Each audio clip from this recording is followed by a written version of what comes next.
Thank you, Don. Judge, thank you. Thank you all. Go ahead and be seated. Gracias, mi amigo. Thank you, friend. Laura and I are honored to join you all here for the 56th National Prayer Breakfast. There's a lot of reasons to pray, and one, of course, is to strengthen us against temptation. Particularly this morning, the temptation to stay in bed. Obviously, there's a lot of prayerful people here, and I appreciate your warm welcome. We have a lot of distinguished guests here today. Members of Congress, military leaders, captains of industry. Yet at this annual gathering, we were reminded of an eternal truth. When we lift our hearts to God, we're all equal in His sight. We're all equally precious. We're all equally dependent on His grace. It's fitting that we gather each year to approach our Creator in fellowship and to thank Him for the many blessings He's bestowed upon our families and our nation. It is fitting that we gather in prayer because we recognize a prayerful nation is a stronger nation. I want to appreciate Senators.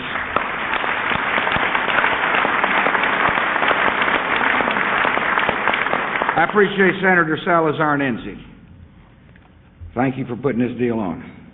Madam Speaker, Leader Hoyer, Leader Blunt, thank you all for being here. Welcome the members of Congress. I appreciate the heads of state who are here. Welcome to America again. I thank the members of the diplomatic corps who have joined us. Appreciate the distinguished dignitaries, all the members of my cabinet. Don't linger, get back to work. Admiral, thank you for your leadership. Always proud to be with the members of the United States military. I thank the state and local officials. Ward, thanks for your remarks. Those were awesome. I guess that's a presidential word. Proud to be here with Michael W. and Debbie. They're longtime friends of our family. Thank you for lending your beautiful voice. Judge, I'm not going to hold the Texas thing against you.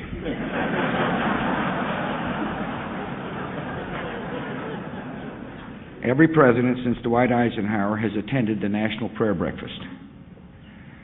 And I am really proud to carry on this tradition. It's an important tradition.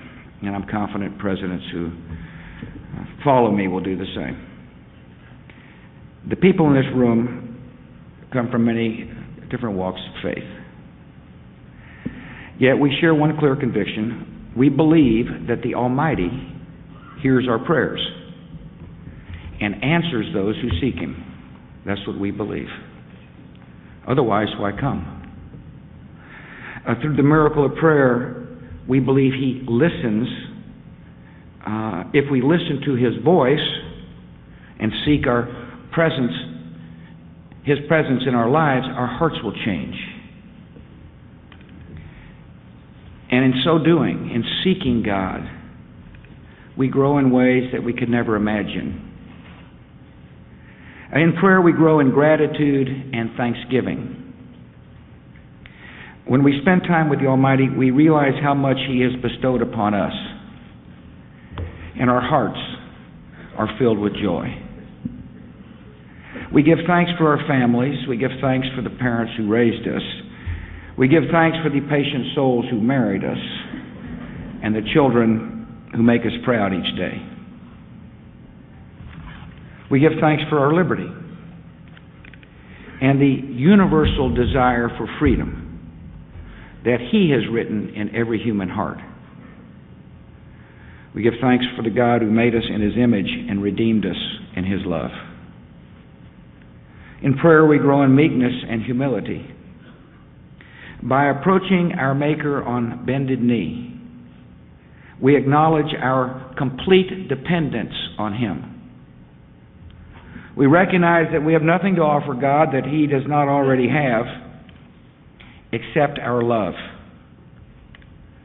So we offer Him that love and ask for the grace to discern His will.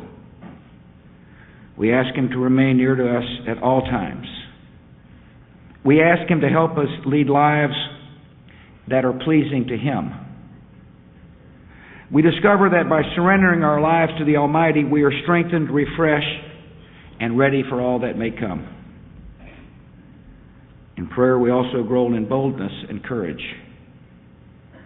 The more time we spend with God, the more we see that He is not a distant king, but a loving Father. Inspired by this confidence, we approach Him with bold requests. We ask Him to heal the sick and comfort the dying and sustain those who care for them.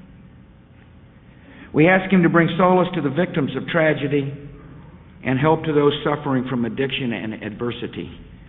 We ask Him to strengthen our families and to protect the innocent and vulnerable in our country.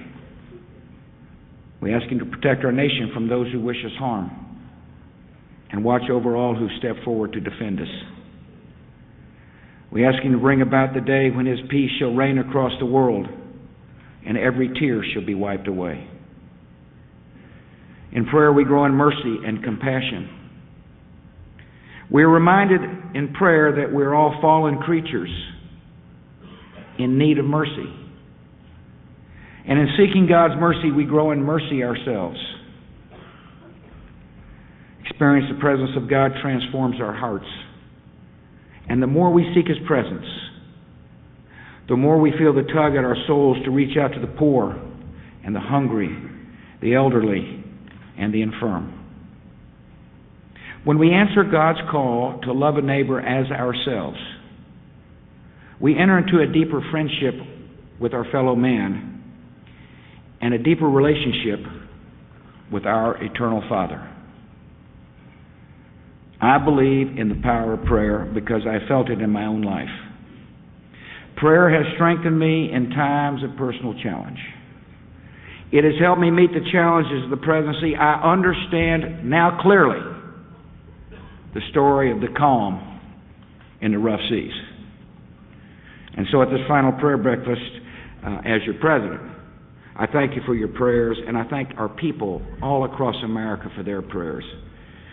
And I ask you not to stop into your head. We have so much work to do for our country. And with the help of the Almighty, we will build a freer world and a safer, more hopeful, more noble America. God bless.